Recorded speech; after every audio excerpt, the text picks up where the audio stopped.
What's up, and welcome back to After the Snap, Engage Live, where we talk about Star Trek in just ridiculous amounts of detail, I suppose. I'm Tasha Pierce, your host, and I am here. I forgot that this was a holiday weekend. So I've already had Wingrace call off on me, but he at least said hello, and he's going to be hanging out for the holiday. So if you're here with me, I appreciate you hanging out with me this Sunday. I'm actually on time. However, I am still in a considerable amount of pain. So I'm going to try to make this as short as possible, just because the longer I sit, the more it hurts. It's just going to hurt like hell to get up out of this chair. So I'm going to try to limit it to about an hour today. And I'm not going to waste any time, not mine and not yours, especially this holiday weekend. I truly forgot. The only thing I think about for September 3rd, this week, because it fell on September 3rd this weekend, is my brother's birthday. So I woke up thinking, okay, I got to tell my brother happy birthday. But I forgot that, we're doing Labor Day. So if you all are off for Labor Day, have an enjoyable day off. Oh, thanks, Clarence. I'm glad you're here, because the first thing that I got on my I haven't even put my slides in. Let me do that, because I do want to discuss the video that you did. I don't want to, I put the video, I've got it embedded, but I'm not going to play it, because I do want people to go over to your channel and watch the video. But it's something that I completely forgot about. And while I'm waiting for that to load, the whole Star Trek Continuum thing. And how many of us remember when they started talking about Star Trek Continuum? Clarence, our friend Clarence from Discussing Trek, did a video along with his brother. They've actually got a little series. It's all kind of shorter videos, but they are discussing. The first video, I believe, is when hey there, Justin. The first one, I believe, is when Clarence had an opportunity to talk with Sonequa Martin Green herself as they were pushing this new Star Trek Continuum, which is their NFTs. And the NFTs were supposed to usher in this new era of collecting, basically, I think. And Clarence, correct me if I'm wrong in the chat, sir, because you know more about this than I do. I have no idea still, even with people trying to put me on, I have no idea how an NFT works. But it all sounded, it's just too convoluted to me for me to get it. Clarence and his brother Kerry did a short series, maybe 3 videos about Star Trek Continuum. And the last one is basically RIP Star Trek Continuum. Again, that is the thumbnail that is up on my screen, and Discussing Trek is the name of the channel. The link is, I think, in the description of my video, so you can go and watch that. But I thought it would be interesting at least to discuss it just a little bit, to tell you guys that it is now, I'm guessing, defunct. It is the now defunct Star Trek Continuum. I don't know how many people put money into it, bought tokens and such, but I I I, I was there was one uh, point where people were kind of coming for Sonequa Martin Green on Twitter. And she's like, I do not back anything that I cannot, basically put my good name to. And the only thing I had to say was that about that was, I hope this ages well. And it didn't. Okay. So Clarence is giving us a little more background. He said, I'm 100% correct.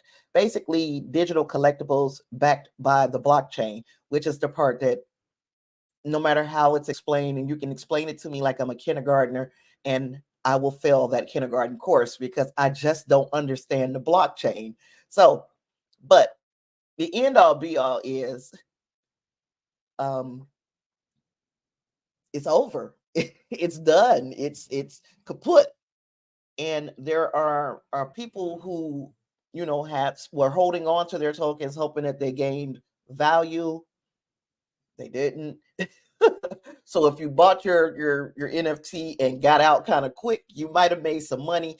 I'm just going to leave it to Clarence and Carrie to explain on their video. I did appreciate them. They did the first one with Sonequa Martin Green, and then there was the second one where Carrie was explaining his experience with purchasing the tokens and what you could do with them. They were supposed to bring out games and the such. None of that happened. So yeah, that's just a little something to to kind of explain in the context of Star Trek, what looks like to be, or what seems to be, the future of NFTs, unless something dramatically changes within the next several months. It just looks like NFTs were a bust. So link in the description, and the channel is Discussing Trek. And I put Clarence, I think I linked Apple, Spotify, and your website. So discussingtrek.com. You guys go there if you want to learn more. I found it really interesting. Really interesting. Our next big story this week is that Star Trek Strange New Worlds continued to be on the charts through the Nielsen streaming charts, I'm sorry, through the 9th episode, which is the polarizing musical episode. It actually moved up the charts just a little to number 7 with the musical. So I'm, as much as, I know that there are people who just didn't like the musical. They just did not like it. They gave it an opportunity. They didn't like it. I appreciate the work you do, sir. Thank you. Yeah, no matter how much, some people just, it wasn't for them, and that's all good, right? For the people who did like it, and maybe for people who were trying out Star Trek Strange New Worlds for the first time, it seemed to be a hit. Like I said, it did move up the charts with the 9th episode release. As Miss Powell pointed out last week, this is the first year that Paramount showed up in these Nielsen charts, or Paramount Plus showed up in these Nielsen charts, and we could be seeing some people who started all the way from the beginning of Star Trek Strange New Worlds and watched it all the way through episode 19. Whatever the case, this series continues to be, I guess, in my estimation, successful, and in getting more eyes on Paramount Plus, of course, and on Star Trek. So anything that gets Star Trek and puts them in the spotlight, I'm here for it. Next, and I gotta change mine because I can't see. The soundtrack of the original music from Subspace Rhapsody was released on the same day as the episode. If many of us remember, there were previews prior to the episode, but there were also same day drop for the original soundtrack. It quickly rose to number 1 on the Apple iTunes album chart, and it remained in the top 100 all the way through the end of August. So congratulations. The music, even though again, some people didn't even like the music, but the music seemed to be a draw. People did continue to listen to the music.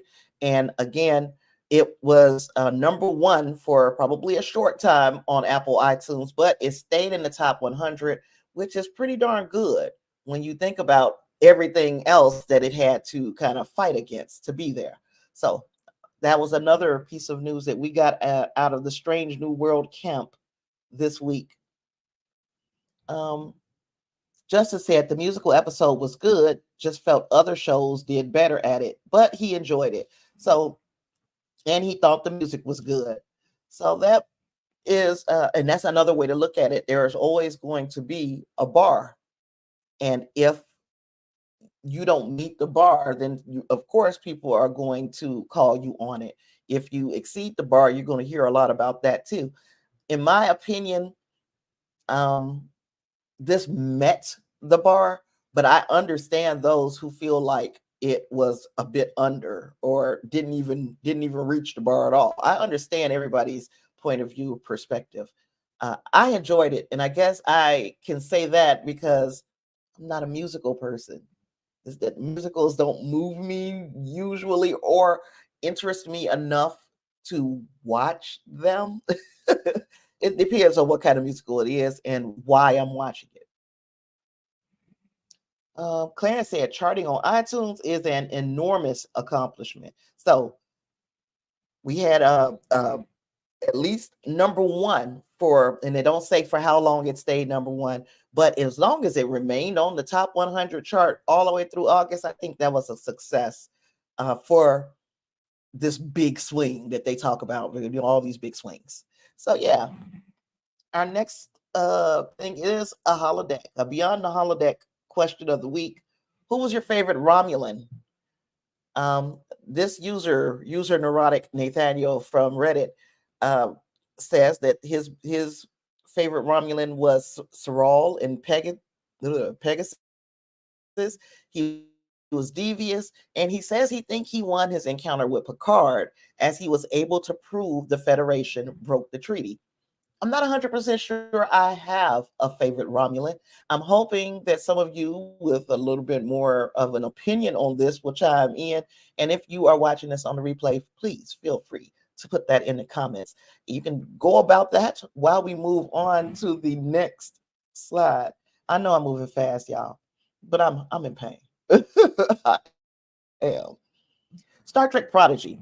I hope this is readable because I didn't realize how light this was going to come out. Okay, so the question, and I got, of course, my article is from trekmovie.com. The link is in the description. And the question that was asked to, and I got to figure out what his name was, shucks, because I didn't put names because I suck. Sometimes I don't think about these things. Aaron Walkie, co-executive producer of Prodigy, was asked by trekmovie.com. So Paramount isn't shopping it around saying you can buy season 1 and 2 and that's it. It's open-ended. Like they can buy the first 2 seasons and more if they want. Aaron Walkie answered, exactly. I think there's nothing preventing them from paying for more episodes. I think the question now is just who's paying for it.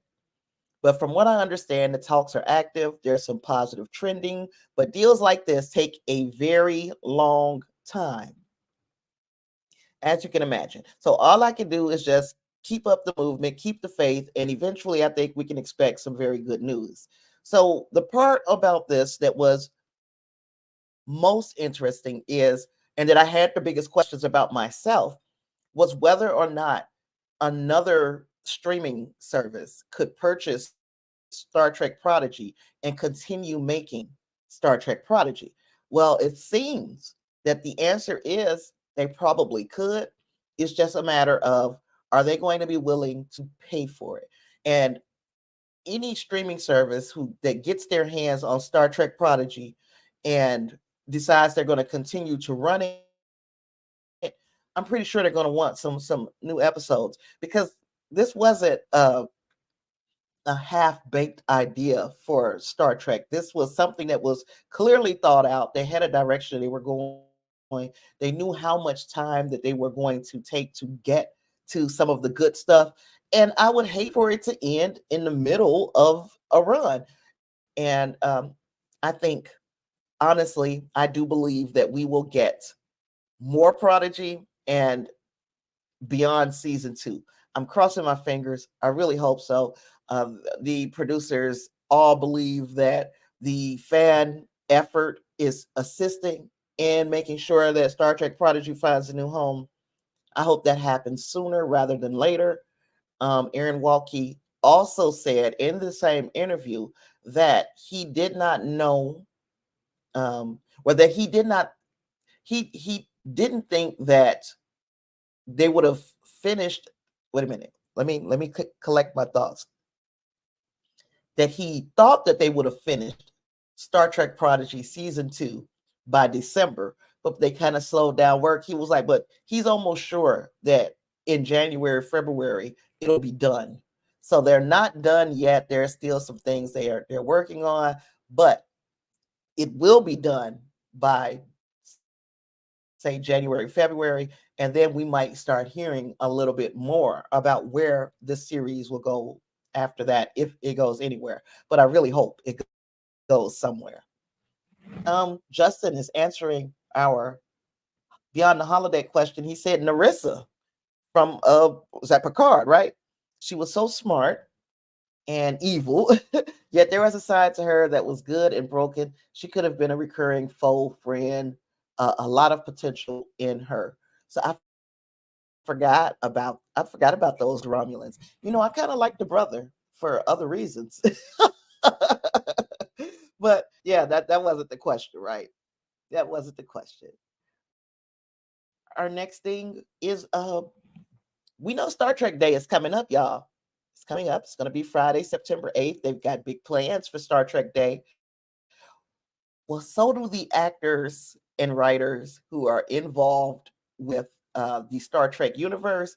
They are asking that if you are in the New York or where is it, California area, so the East Coast or the West Coast, they have the addresses on the slide where it tells that they want fans to come and picket alongside them on Star Trek Day. They want it to be between 9:30 and 12 p.m. if you are on the East Coast. And if you're on the West Coast, they want it to be between 10 a.m. and 12 p.m. So you have to have any signs or anything like that you bring has to be approved by SAG After. They don't want y'all just out there freestyling. They want to know exactly, what is being said on these signs. But they do want everybody to kind of let it be known that we want this strike to end, that we are ready to get back to creating. And because we are the consumer of what they create, the consumer might be heard a lot sooner than the employees. Sad as that is, but it is true. So we as the consumers have a voice. They also say that if you are unable to make it, you still want to support the unions. The group is asking that you make donations to the SAG After Foundation to help the striking workers and their families. You can do that at sagaftra.foundation. So you can also spread the word on social media and elsewhere using those same graphics that I posted. I got the graphics again off of trekmovie.com.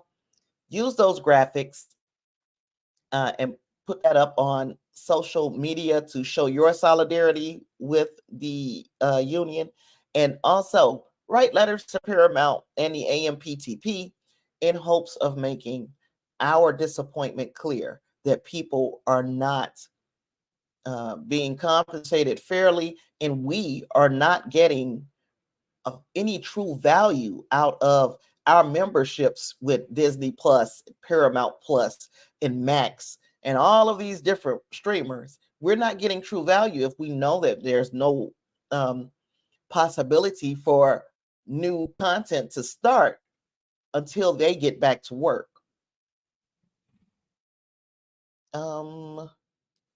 Justin said the brother was a good character too. There was a lot of potential there also. I like the brother. And Claire says, wow, I wonder if I should even go to the screening. You know what? I think it's all going to be about our conscience. Like, if you end up going to the screening because at the end of the day, you don't want it to hurt you as well. If you can create content by going to the screening, I say go to screening, because you're not on strike. Your livelihood is, and not saying that we making money from our podcast. Many of us are not. But if this is something that you think will get more eyes on, number one, your show discussing Trek, and then number two, the franchise as a whole. Let's just, I say, enjoy yourself. But it's all of us our own conscience. I was wondering myself, am I going to watch the Star Trek Day stuff? Am I going to watch it the day that it drops, or are they going to keep it available for those of us who choose to not watch it the day that it drops? We all have some decisions to make, and it is no question in my mind that we all support the little people in this. None of us are millionaires, billionaires, so we can understand and we can see where the actors and the writers and all the other people affected, we can see where they're coming from. So yeah, it's going to be our own conscious kind of thing, but at some point, sometimes you do have to just look out for you are the little person too. We got to look out for ourselves as well. I'm still trying to figure out what I'm gonna do with Star Trek Day. I really am. Justice says, you can go, Clarence. You can support them in donations and also talk to people there and have them support too. Spread the knowledge of why the strike is going on. Just being a voice is powerful as well. And I can agree with that. Yeah. We show our support in a million different ways. It's almost like every time we start talking about Star Trek, we do mention it. We do bring it up, that this is something that is ongoing, and this is something that is hurting us. It's hurting us. We're the consumers. It's hurting us. So we have a voice in this, and Paramount and Disney and all these other big entities, big corporations need to know that at some point we're going to stop supporting your BS, because it's unreal what you are expecting people to do and what you are expecting people to accept and not compensate them for it. Hey, Bun, how's it going, girly? Glad you can make it. So yeah, if the people are needing to be the actors, writers, all those behind the scene people need to be fairly compensated, and they would be absolutely out of their minds to accept anything less than what they consider is fair. If you can negotiate and come to a middle ground. But it sounds like the AMPTP is not even trying to meet them halfway. Then we have Bob Iger, who was just so disappointed that the Writers Guild didn't accept their proposal. I'm like, if you send out garbage, you're going to get back garbage. Garbage in, garbage out. Old school computer stuff. Garbage in, garbage out. So when you start talking about people's human lives and livelihoods, I do not blame them for holding out. If you can do it, do it. But I think that we are doing our due diligence as creators by continuously promoting the reason why these people are striking, getting people to understand that it's not selfish of them to strike. It's not selfish of them to ask for what they feel like they deserve. And if it were your job and you are unionized, I expect for you to do the exact same thing. So that's that for that. But I did want to mention that if you want to if you want to strike with them, You could go out to the picket lines and you can strike with them. Beyond the holodeck, question number 2. How did I? Oh, here it is. Okay. This one, and I did not put the user because I suck. So I don't remember who the user was on this. I'm sorry, user. There's no way that those kids on the Enterprise D don't have some serious PTSD, right? I was just watching Booby Trap. Imagine it being a normal day where you're in school and suddenly red alert goes off and you hear lethal radiation levels, fatal exposure in 26 minutes. I feel like most of the time the writers just forgot there were kids on the ship. So, do you think these children are going to suffer? Just put yourself in the child's place. You in your class. This thing happens like in the episode Booby Trap. Do you think those kids were scarred by this? And is this an indication of how far television has come? Because this is it's never brought up how scarring that might be to the families who are aboard this ship who have not signed any contract to be with Starfleet for any amount of time. They just happen to be the family of somebody. Do you think they're like taught the correct protocols, or they're taught that, hey, your life is in danger at any moment? And I'm wondering how they would have addressed that, because they didn't address it then. How would they address those things now? Because now that we are far more conscious of how we portray children in TV and movies and the such. So Justice says, I think it affects them, but they were also trained somewhat. So, okay, so what about little people like like the O'Briens when Molly was little? You think she received some training about how scary things could get when they are under attack and the such? I'm wondering for real, because of course during that time it was just like, oh, they some kids, but you guys will forget that these kids are here when we get in trouble. But now the kids would be such an integral part of the series. Like, you think the Orville. Think about how the doctor, and I forgot the doctor's name on the Orville, but her children are on board the Orville, and we see how things affect them on the ship. We see how they are. We like when the oh gosh, what is the name of the bad guys for the Orville? Does anybody watch the Orville besides me? What is the name of the bad guys? It's something that make me think of Doctor Who. It makes me think of somebody. They're like the robot people, like Isaac, right? So when they had an experience with those kind of robot people, and Isaac got turned, the next season addressed how those children felt about Isaac after that. The older one could not forgive Isaac.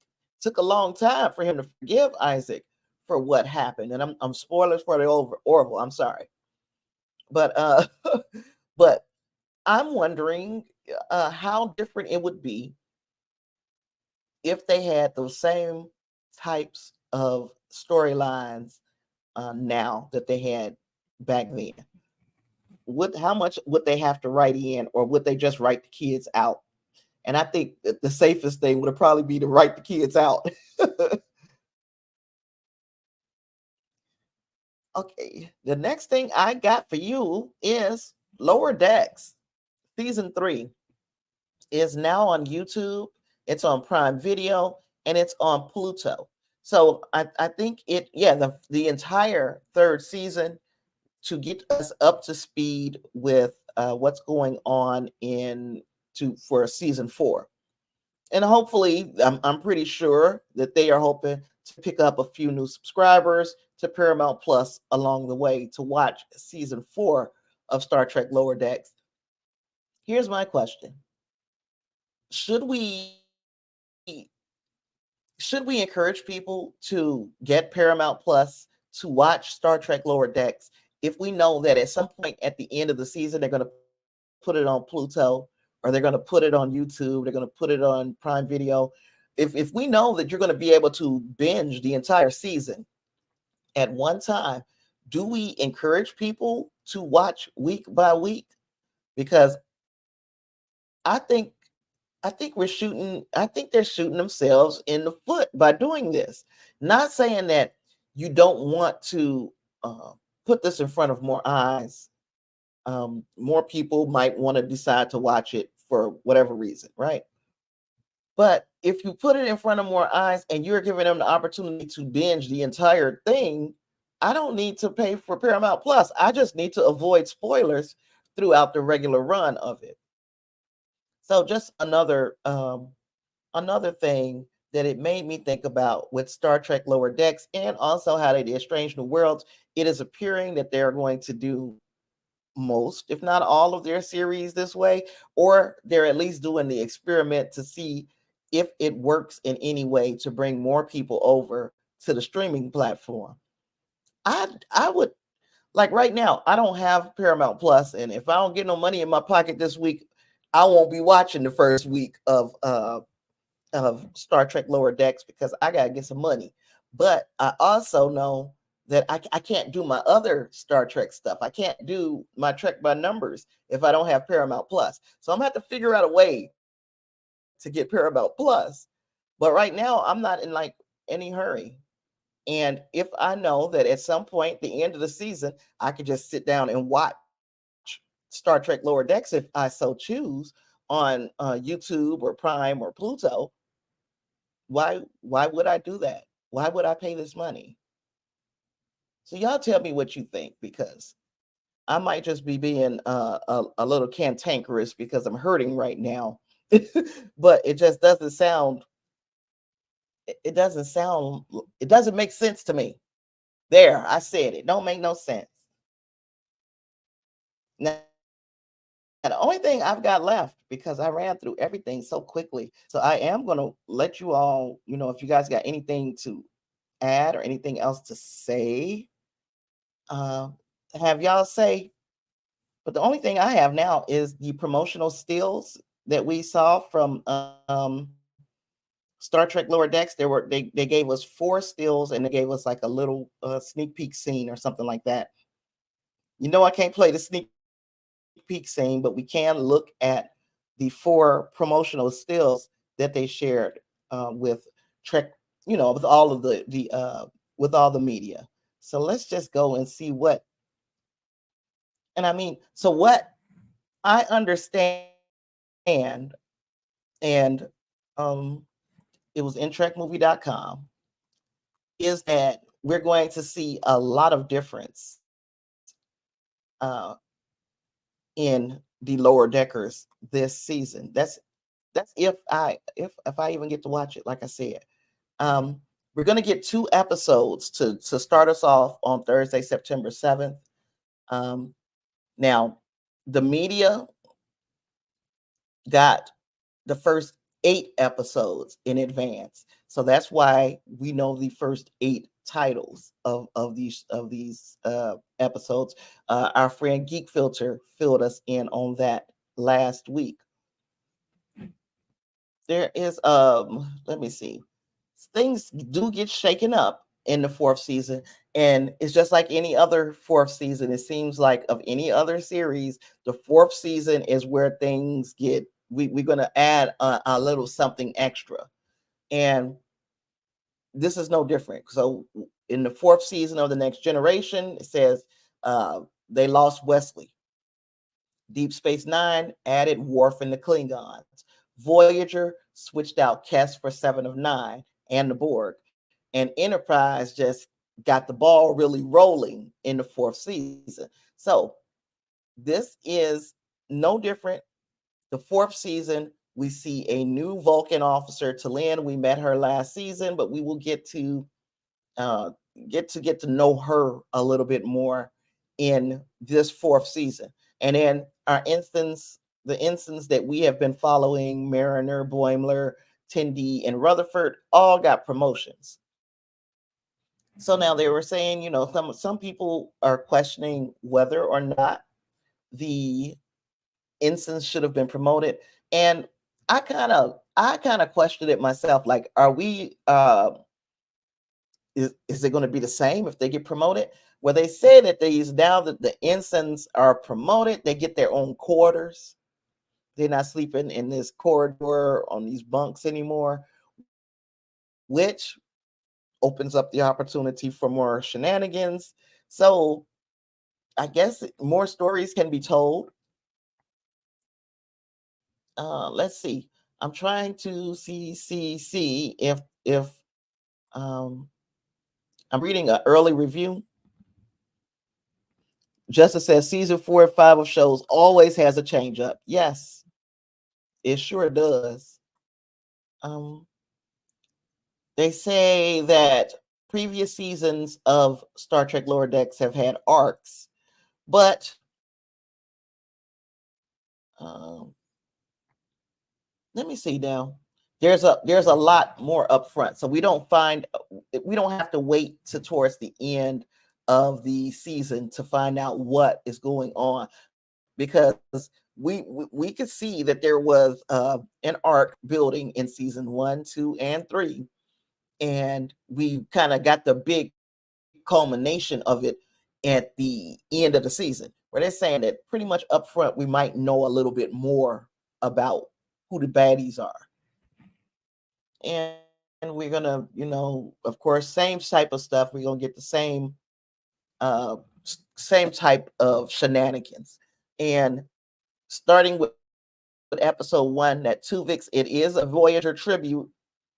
So we get to see some of our Voyager characters or creations. I can't wait to see that, because I told you all I'm getting a brand new appreciation for Voyager, so I'm looking forward to that. Mm, I'm not going to go through all of these and read all of their thoughts, because some of them may be spoilers, but we know that the name of the first episode is Tuvix. So we kind of knew that it was going in a Voyager direction, right? So, yep, these are our promotional stills. And we see some returning characters. We see some new characters. It looks like we're going to get into quite a bit. It's going to hopefully be less. Hopefully they found a way to make the humor a little less crass, I guess. I don't know how else to say it. We know we're going to get slapstick. We know we're going to get silly, but it's that kind of gross humor that I'm not a fan of. Not in my Trek. You know how we start owning Trek after watching it for so long. But yeah, I don't have anything else, y'all. I told y'all this was gonna be short, because I gotta get out of this chair or I'm gonna be stuck. So if you guys don't have anything to add, I'm gonna close out for the week. I do appreciate everybody being here, especially holiday weekend, which I completely forgot. Like I said, sitting here, I know I'm looking rough. It's been a week. It's been a week. Oh gosh. And let me think. So if I get Paramount Plus back this week, then I will be here next week, Sunday, to talk about episode 1 of Star Trek Lower Decks season 4. If I do not get it back, I'll let you guys know via YouTube. So if you see a message from me in the YouTube community post, you know it's bad news. Oh gosh. But yeah, I have nothing else, guys. I hope everybody has a wonderful and safe holiday weekend, and I will catch you all in the next one. Live long and prosper. Peace.